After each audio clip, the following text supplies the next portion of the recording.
saya menjadi wali kota, seperti yang saya selalu sampaikan dan pesan orang tua saya, beliau meminta kepada saya, jadilah kamu wali kota dengan bisa menciptakan amal jariah yang nanti akan bisa menerangi makam dari umi dan abah saya.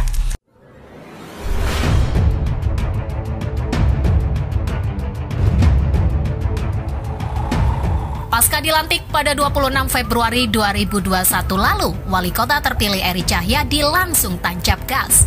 Berbagai program baru digagas dan digelorakan di masa kepemimpinannya. Tongkat estafet dari wali kota Tri Risma hari ini menjadi acuan wali kota Eri Cahyadi untuk meneruskan kebaikan dalam mensejahterakan masyarakat. Apa saja fokus utama yang dilakukan wali kota dalam masa 100 hari kerjanya? Sebenarnya dalam program kerja tidak bisa dikatakan hanya berhenti 100 hari karena semua ini adalah berkelanjutan. Jadi bukan hanya infrastruktur, bukan hanya taman yang indah, tapi bagaimana sumber daya manusia itu menjadi yang terdepan. Kebahagiaan senyum warga Surabaya itulah yang menjadi tujuan saya ketika ditugaskan menjadi wali kota Surabaya. Tapi dalam waktu yang memang harus dikatakan 100 hari begitu. Ketika pertama kali dilantik menjadi wali kota Surabaya, saya selalu ingin mengatakan pelayanan publik itu adalah harus yang terbaik kepada masyarakat. Sehingga satu, infrastruktur indah, bagus, taman juga indah, tapi ketika pelayanan kesehatan belum terpenuhi, itu juga tidak bagus atau tidak pas kebahagiaan untuk masyarakat Surabaya. Karena itu di Surabaya ada pelayanan BPJS Kesehatan, OASI, yang sudah 95%, sehingga seluruh warga Surabaya ketika berobat untuk kesehatan, insya Allah sudah gratis cukup dengan menunjukkan KTP. Ada pertanyaan besar, bagaimana dengan warga Surabaya yang tidak mampu, tetapi yang mengalami kecelakaan ketika akan berobat? Insya Allah ini sudah akan kita siapkan juga untuk warga Surabaya yang tidak mampu ketika mengalami kecelakaan, tetapi tidak bekerja di tempat yang lainnya, karena kecelakaan ini hanya bisa di-cover oleh BPJS Ketenagakerjaan. Maka insya Allah akan di-cover oleh pemerintah kota. Ini akan kita siapkan. Insya Allah saya mohon doanya di bulan Juni juga bisa berjalan terkait dengan yang program BPJS yang pelayanan untuk kecelakaan. Yang kedua, terkait dengan pelayanan publik, saya selalu katakan pemimpin sejati itu adalah RT, RW, dan LPMK, bukan wali kotanya. Tapi bagaimana warganya sebagai pemimpin sejati ini bisa bergerak, bisa memastikan kebenaran di bawah. Karena itu penghormatan saya, maka RT, RW, LPMK, apresiasi yang kita berikan kita tingkatkan. Dengan harapan apa? Ketika pemberian data keluarga masyarakat berpenghasilan rendah semakin benar dan tepat sasaran. Itu semakin benar tepat sasaran bukan karena pemerintahnya yang hebat, tetapi sebenarnya karena pengurus RT, RW-nya dan LPMK-nya yang hebat. Tetapi sekarang jikalau ini tidak pas, maka pengurus RT, RW, dan LPMK-nya ini yang juga tidak pas ketika memberikan data kepada pemerintah. Karena buat saya RT, RW, LPMK, dan pemerintah kota itu tidak bisa dipisahkan satu dengan yang lainnya. Kalau kota ini menjadi hebat, mereka pemimpin sejati harus hebat. Juga ada pendekatan kita ke warga. Karena itu saya membuat program Wargaku dan saya berkantor di kelurahan. Ini fungsinya adalah bagaimana saya bisa mendengar, bagaimana keluhan itu bisa terselesaikan sampai kepada telinganya para pejabat di kota Surabaya, termasuk wali kotanya. Karena buat saya ketika ada yang menyampaikan keluhan, harus segera kita tindak lanjuti. Di mana pelayanan publik seperti administrasi kependudukan dan pelayanan yang lainnya selalu saya katakan harus berhenti di kelurahan. Dan itu insya Allah akan kita lakukan. Ini yang kalau kita mengatakan 100 hari lah, ini yang sudah kita lakukan. Tapi ini hanya sebagian kecil sebenarnya dari rencana sampai dengan akhir jabatan saya. Insya Allah harus 2024 kan harus ada pilkada kembali. Tapi sebelum tahun 2024 saya ingin membuat warga Surabaya tersenyum, bukan karena infrastruktur, bukan hanya karena tamannya, tetapi bagaimana sumber daya manusianya, bagaimana pendapatan keluarganya bisa memberikan kebahagiaan kepada keluarga-keluarga yang ada di kota Surabaya. Ketika keluhan bagaimana program 100 hari ini sebenarnya hasil akhirnya adalah pendapatan per keluarga. Dalam 100 hari ini kita sudah menggerakkan pergerakan UMKM. Bagaimana kita seluruh pejabat di pemerintah kota Surabaya termasuk wali kota dan wakil wali kota itu menggunakan produk-produk UMKM. Bahkan kita melakukan lomba produk UMKM, kita pasarkan, kita marketingnya.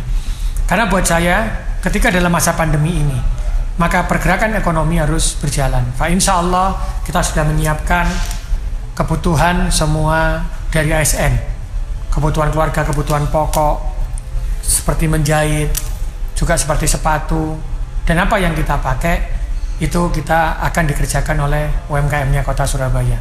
Maka anggaran pemerintah kota yang ada di Dinas Tenaga Kerja digunakan untuk pelatihan sehingga UMKM ini bisa bergerak memenuhi kebutuhan kota Surabaya. Ada pertanyaan, UMKM-nya ada misal kuenya tidak kurang enak, sepatunya kurang pas. Inilah hadirnya pemerintah.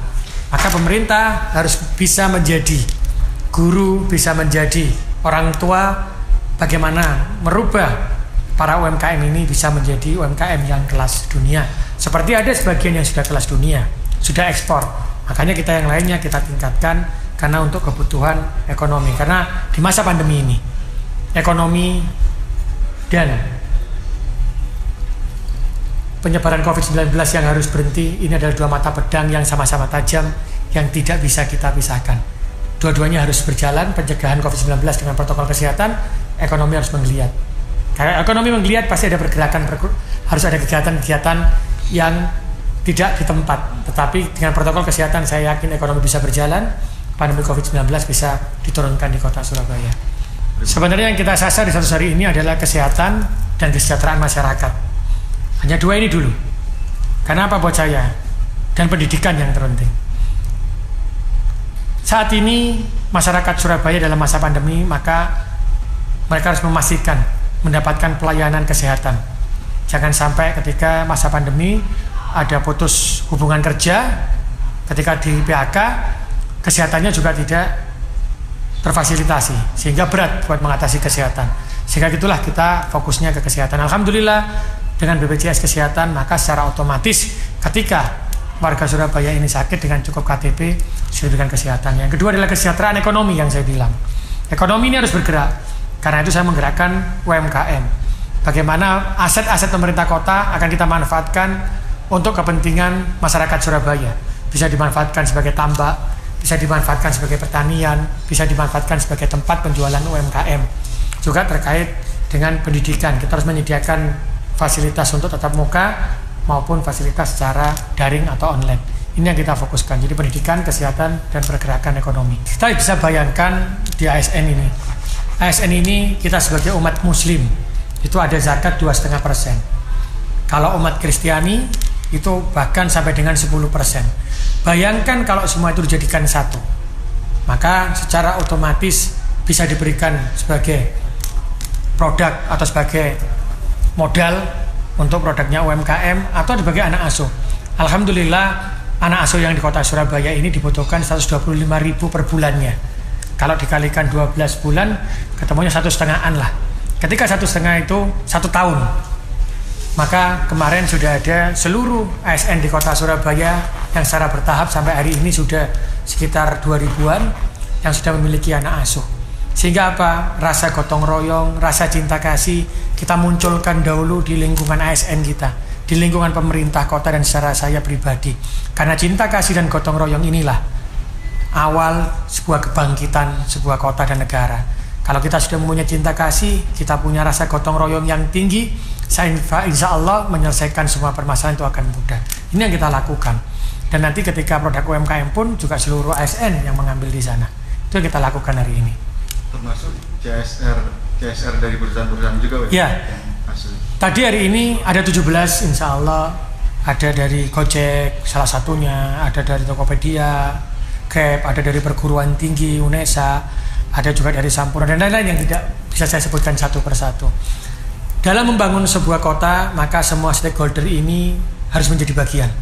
Tidak mungkin pemerintah kota itu berjalan sendiri. Dan alhamdulillah ketika stakeholder itu semua menjadi satu bagian, kita sampaikan permasalahan kota Surabaya, mereka semua hadir membantu kota Surabaya. Dan itulah yang selalu saya katakan, bahwa kehadiran semua stakeholder ini adalah keberhasilan sebuah kota. Keberhasilan seorang pemimpin tidak hanya merubah kotanya, tapi keberhasilan pemimpin adalah ketika dia bisa membentuk sebuah sistem dan menarik semua stakeholder yang ada bersama-sama membangun sebuah kota. Karena membangun sebuah kota bukan tergantung pemimpinnya, tapi membangun sebuah kota tergantung pada sebuah sistem dan tergantung pada keyakinan, tergantung pada gotong royong, tergantung pada cinta kasih dari semua orang, dari semua stakeholder untuk ikut membangun kota. Sehingga pemimpin ketika berkarakter, suatu saat beliau harus berganti pemimpinnya, tetapi tidak akan pernah berubah dengan kota ini, karena semua warganya, baik yang mulai warga biasa sampai dengan warga yang paling punya investasi, akan merasa bahwa semuanya adalah bagian dari pembangunan kota dan mencintai sehingga mau memberikan sebagian hartanya untuk membangun kota ini. Itulah kota Surabaya hari ini yang saya nilai, dan insya Allah gotong royong itulah, cinta kasih itulah yang sudah terwujud di kota Surabaya yang akan kita tingkatkan dengan dibuktikan 17 tadi. Itu tidak hanya untuk anak asuh, tapi membangun kota heritage, menciptakan lapangan pekerjaan. Di sana juga ikut melakukan pembinaan kepada UMKM dari semua bidang, ada dari bank, ada bank BNI, ada bank Jatim, semua bank Mandiri, dan semuanya lah. Dan inilah kehebatan kota Surabaya. Setelah 100 hari banyak yang harus kita kerjakan. Hari ini sampai dengan akhir dari masa jabatan saya, yang saya harapkan adalah kebahagiaan warga Surabaya. Tidak ada lagi warga Surabaya yang tidak bekerja. Tidak ada lagi pendapatan di kota Surabaya, setiap keluarga yang pendapatannya di bawah 7 juta. Inilah kebahagiaan saya, karena saya selalu mengatakan bahwa menjadi wali kota itu adalah mencari amal jariah. Dan tujuan saya menjadi wali kota seperti yang saya selalu sampaikan dan pesan orang tua saya, beliau meminta kepada saya, jadilah kamu wali kota dengan bisa menciptakan amal jariah yang nanti akan bisa menerangi makam dari umi dan abah saya. Dan apakah kebahagiaan warga Surabaya? Tidak hanya kebahagiaan, tapi saya akan menciptakan suatu tempat-tempat yang baru, pemerataan pembangunan yang hari ini sudah ada, akan saya tingkatkan di SIP, nanti di Surabaya Utara, sehingga pergerakan ekonomi itu bisa bergerak dari sana, sehingga ada tempat-tempat yang bisa kita tempuh, yang kita buat lagi. Karena insya Allah dalam waktu dekat kita akan mempunyai kota heritage, dan insya Allah kita juga akan mempunyai wisata air yang akan segera terwujud. Semoga doanya sebelum akhir tahun ini semua bisa terwujud. Dan itu akhirnya apa tujuannya? Tujuannya adalah satu, untuk menarik tenaga kerja, untuk menarik perekonomian. Tujuan semua pembangunan adalah satu, adalah kebahagiaan dan senyum warga terpuaskan dengan semua yang dapat kembali lagi ke warga kota Surabaya. Semoga doa dan harapan segera terwujud, menjadikan warga Surabaya lebih sejahtera dan bermartabat.